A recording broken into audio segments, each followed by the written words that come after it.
പുസ്തകം 5-ാം അധ്യായം. മോശ എല്ലാ ഇസ്രായേലിനോടും വിളിച്ചു പറഞ്ഞത് എന്തെന്നാൽ, ഇസ്രായേലേ, ഞാൻ ഇന്ന് നിങ്ങളെ കേൾപ്പിക്കുന്ന ചട്ടങ്ങളും വിധികളും കേൾപ്പീൻ. അവയെ പഠിക്കുകയും പ്രമാണിച്ചനുസരിക്കുകയും ചെയ്യുവീൻ. നമ്മുടെ ദൈവമായ യഹോവ ഹോരേബിൽ വെച്ച് നമ്മോടൊരു നിയമം ചെയ്തുവല്ലോ. ഈ നിയമം യഹോവ നമ്മുടെ പിതാക്കന്മാരോടല്ല, നമ്മോട്, ഇന്ന് ഇവിടെ ജീവനോടിരിക്കുന്ന നമ്മോടൊക്കെയും തന്നെ ചെയ്തത്. യഹോവ പർവ്വതത്തിൽ തീയുടെ നടുവിൽ നിന്ന് നിങ്ങളോട് അഭ്യവുമായി അരുളി ചെയ്തു. തീ ഹേതുവായി നിങ്ങൾ ഭയപ്പെട്ടു പർവ്വതത്തിൽ കയറാഞ്ഞതുകൊണ്ട് യഹോവയുടെ വചനം നിങ്ങളോട് അറിയിക്കേണ്ടതിന് ഞാൻ അക്കാലത്ത് യഹോവയ്ക്കും നിങ്ങൾക്കും മധ്യേ നിന്ന് അവൻ കൽപ്പിച്ചത് എന്തെന്നാൽ, അടിമ വീടായ മിസ്രയീം ദേശത്തുനിന്ന് നിന്നെ കൊണ്ടുവന്ന യഹോവയായ ഞാൻ നിന്റെ ദൈവമാകുന്നു. ഞാനല്ലാതെ അന്യദൈവങ്ങൾ നിനക്കുണ്ടാകരുത്. വിഗ്രഹം ഉണ്ടാക്കരുത്. മീതെ സ്വർഗത്തിലെങ്കിലും താഴെ ഭൂമിയിലെങ്കിലും ഭൂമിക്ക് കീഴെ വെള്ളത്തിലെങ്കിലും ഉള്ള യാതൊന്നിൻ്റെയും പ്രതിമ അരുത്. അവയെ നമസ്കരിക്കുകയോ സേവിക്കുകയോ ചെയ്യരുത്. നിന്റെ ദൈവമായ യഹോവ എന്ന ഞാൻ തീക്ഷ്ണതയുള്ള ദൈവമാകുന്നു. എന്നെ പകയ്ക്കുന്നവരിൽ പിതാക്കന്മാരുടെ അകൃത്യം 3-ാമത്തെയും 4-ാമത്തെയും തലമുറ വരെ മക്കളുടെ മേൽ സന്ദർശിക്കുകയും എന്നെ സ്നേഹിച്ച് എൻ്റെ കൽപ്പനകളെ പ്രമാണിക്കുന്നവർക്ക് 1000 തലമുറ വരെ ദയ കാണിക്കുകയും ചെയ്യുന്നു. നിന്റെ ദൈവമായ യഹോവയുടെ നാമം വൃഥ എടുക്കരുത്. തൻ്റെ നാമം വൃഥ എടുക്കുന്നവനെ യഹോവ ശിക്ഷിക്കാതെ വിടുകയില്ല. നിന്റെ ദൈവമായ യഹോവ നിന്നോട് കൽപ്പിച്ചതുപോലെ ശബ്ബത്ത് നാൾ ശുദ്ധീകരിച്ച് ആചരിക്കുക. 6 ദിവസം അധ്വാനിച്ച് നിന്റെ വേലയൊക്കെയും ചെയ്യുക. 7-ാം ദിവസമോ നിന്റെ ദൈവമായ യഹോവയുടെ ശബ്ബത്താകുന്നു.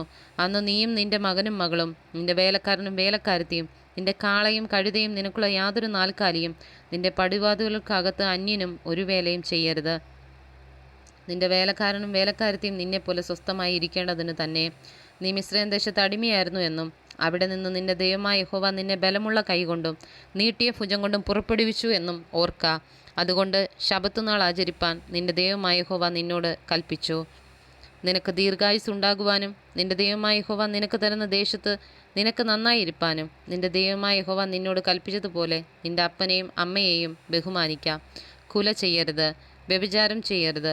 മോഷ്ടിക്കരുത്. കൂട്ടുകാരൻ്റെ നേരെ കള്ളസാക്ഷ്യം പറയരുത്. കൂട്ടുകാരൻ്റെ ഭാര്യയെ മോഹിക്കരുത്.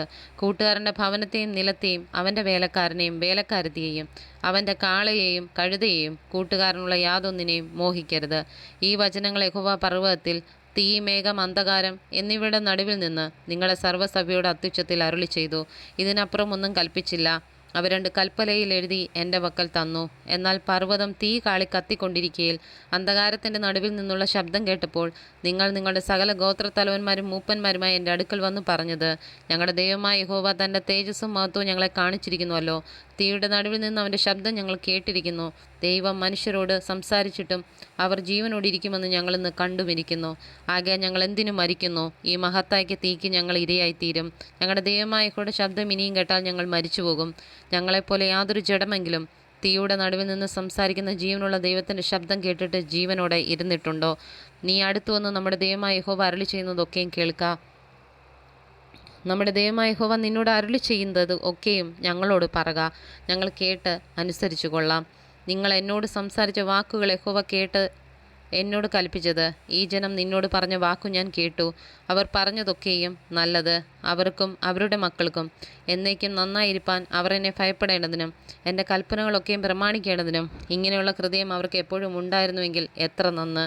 നിങ്ങളുടെ കൂടാരങ്ങളിലേക്ക് മടങ്ങിപ്പോകുവിനെന്ന് അവരോട് ചെന്ന് പറക. നീയോ ഇവിടെ എൻ്റെ അടുക്കൽ നിൽക്ക. ഞാൻ അവർക്ക് അവകാശമായി കൊടുക്കുന്ന ദേശത്ത് അവർ അനുസരിച്ച് നടപ്പാൻ നീ അവരെ ഉപദേശിക്കുന്ന സകല കൽപ്പനകളും ചട്ടങ്ങളും വിധികളും ഞാൻ നിങ്ങളോട് കൽപ്പിക്കും. ആകയാൽ നിങ്ങളുടെ ദൈവമായ യഹോവ നിങ്ങളോട് കൽപ്പിച്ചതുപോലെ ചെയ്യുവാൻ ജാഗ്രതയായിരിപ്പീൻ. ഇടത്തോട്ടെങ്കിലും വലത്തോട്ടെങ്കിലും മാറരുത്. നിങ്ങൾ ജീവിച്ചിരിക്കേണ്ടതിനും നിങ്ങൾക്ക് നന്നായിരിക്കേണ്ടതിനും നിങ്ങൾ കൈവശമാകുന്ന ദേശത്ത് ദീർഘായുസ്സോടെ ഇരിക്കേണ്ടതിനും നിങ്ങളുടെ ദൈവമായ യഹോവ നിങ്ങളോട് കൽപ്പിച്ചിട്ടുള്ള എല്ലാ വഴിയിലും നടന്നുകൊള്ളുവീൻ.